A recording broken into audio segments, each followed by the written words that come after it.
দুইটা গরুর মধ্যে লড়াই শুরু হয়ে গেছে, একে অপরকে শিং দিয়ে গুঁতা দিচ্ছে। এই দৃশ্য দেখে অনেকে মোবাইলে ভিডিও করতে ব্যস্ত। অনেক বছর আগে মোঘল আমলে এখানে একটি বড় ঝিল ছিল। সেই ঝিলকে ঘিরেই মতিঝিল নামের উৎপত্তি।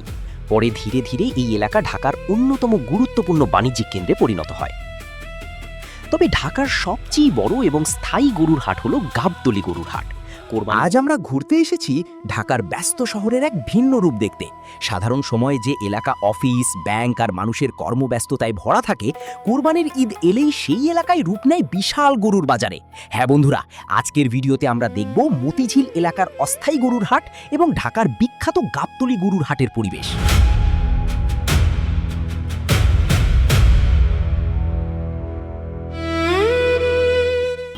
গাইজ, আমরা এই মুহূর্তে দাঁড়িয়ে আছি মতিঝিলে গরু বাজারে। এখানে অনেক গরু উঠেছে, তো আজকে আপনাদের আমরা গরু দেখাবো, চলেন আমাদের সাথে। প্রথমেই গরুর বাজারে ঢুকতেই দেখি সারি সারি অসংখ্য গরু রাখা আছে। ছোট, মাঝারি, বড় সব ধরনের গরু। কোথাও সাদা রঙের গরু, কোথাও কালো, আবার কোথাও বিশাল আকৃতির বিদেশি জাতের গরু। বাজারের চারপাশে শুধু মানুষের ভিড় আর কোলাহল। সবাই নিজের পছন্দের গরু খুঁজছে। একটু সামনে এগোতেই দেখি দুইটা গরুর মধ্যে লড়াই শুরু হয়ে গেছে, একে অপরকে শিং দিয়ে গুঁতা দিচ্ছে। এই দৃশ্য দেখে অনেকে মোবাইলে ভিডিও করতে ব্যস্ত।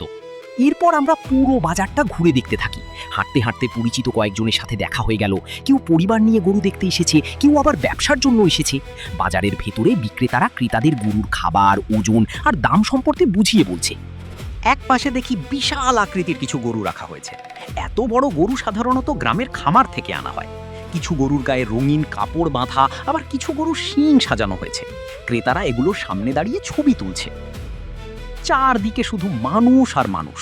কেউ দামাদামি করছে, কেউ গরুর দাঁত দেখে বয়স বোঝার চেষ্টা করছে, আবার কেউ মোবাইলে পরিবারের সাথে ভিডিও কলে কথা বলে গরু দেখাচ্ছে। বাজারের প্রতিটি কোণেই যেন আলাদা আলাদা গল্প লুকিয়ে আছে।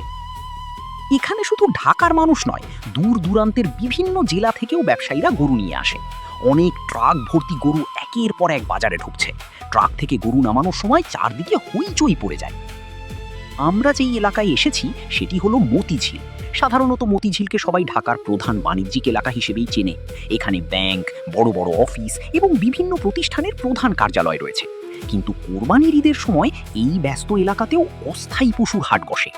মতিঝিল নামের পেছনেও রয়েছে ইতিহাস। অনেক বছর আগে মোঘল আমলে এখানে একটি বড় ঝিল ছিল। সেই ঝিলকে ঘিরেই মতিঝিল নামের উৎপত্তি। পরে ধীরে ধীরে এই এলাকা ঢাকার অন্যতম গুরুত্বপূর্ণ বাণিজ্যিক কেন্দ্রে পরিণত হয়। তবে ঢাকার সবচেয়ে বড় এবং স্থায়ী গরুর হাট হলো গাবতলী গরুর হাট। কোরবানির ঈদের সময় এখানে লাখ লাখ মানুষের সমাগম হয়। দেশের বিভিন্ন জেলা থেকে গরু আসে এই বাজারে। গাবতলী বাজারের পরিবেশ একদম আলাদা। এখানে প্রবেশ করলেই দেখা যায় বিশাল বিশাল গরুর সারি। চারদিকে মাইকিং চলছে, বিক্রেতারা ডাকাডাকি করছে আর ক্রেতারা গরুর দাম নিয়ে আলোচনা করছে। একজন বিক্রেতার সাথে কথা বলে জানা গেল তারা কয়েক মাস ধরে গরু লালন পালন করে এই বাজারে নিয়ে আসে। একটি ভালো গরু বিক্রি করতে পারলে পুরো পরিবারের ঈদ আনন্দে কেটে যায়। তাই এই বাজার শুধু ব্যবসা নয়, অনেক মানুষের জীবিকা ও স্বপ্নের সাথেও জড়িত। বাজারে হাঁটতে হাঁটতে দেখা যায় কিছু মানুষ শুধু ঘুরতে এসেছে। অনেকে পরিবারের ছোট শিশুদের নিয়ে গরু দেখতে এসেছে। শিশুরা গরু দেখে খুব আনন্দ করছে, কেউ ছবি তুলছে, কেউ ভিডিও করছে। আবার কিছু মানুষ বিশাল আকৃতির গরুর সামনে দাঁড়িয়ে অবাক হয়ে তাকিয়ে আছে। ঈদের সময় এই গরুর হাট যেন শুধু কেনা বেচার জায়গা নয়, বরং এক বিশাল উৎসবের অংশ হয়ে ওঠে। রাত বাড়ার সাথে সাথে বাজারের আলো আরও ঝলমলে হয়ে ওঠে। চারদিকে মানুষের ভিড়, গরুর ডাক, মাইকিং আর ট্রাকের শব্দ মিলিয়ে এক অন্যরকম পরিবেশ তৈরি হয়। রাত গভীর হলেও বাজারের ব্যস্ততা কমে না। কেউ তখনও গরু কিনছে, কেউ আবার দূর গ্রামের পথে রওনা দেওয়ার প্রস্তুতি নিচ্ছে। সবশেষে দেখা যায় নতুন গরু কিনে অনেকেই আনন্দের সাথে বাড়ির পথে ফিরছে। তাদের মুখে হাসি, চোখে তৃপ্তি, কারণ কোরবানির ঈদের সবচেয়ে গুরুত্বপূর্ণ প্রস্তুতির একটি সম্পন্ন হয়েছে। আর এই পুরো গরুর হাটের পরিবেশই আমাদের দেশের ঐতিহ্য, সংস্কৃতি এবং মানুষের আবেগের এক জীবন্ত অংশ হয়ে আছে। ধন্যবাদ সম্পূর্ণ ভিডিওটি দেখার জন্য। দেখা হবে অন্য কোনো ভিডিওতে। এরকম আরও নতুন নতুন ভিডিও পেতে আমাদের সঙ্গে যুক্ত থাকুন।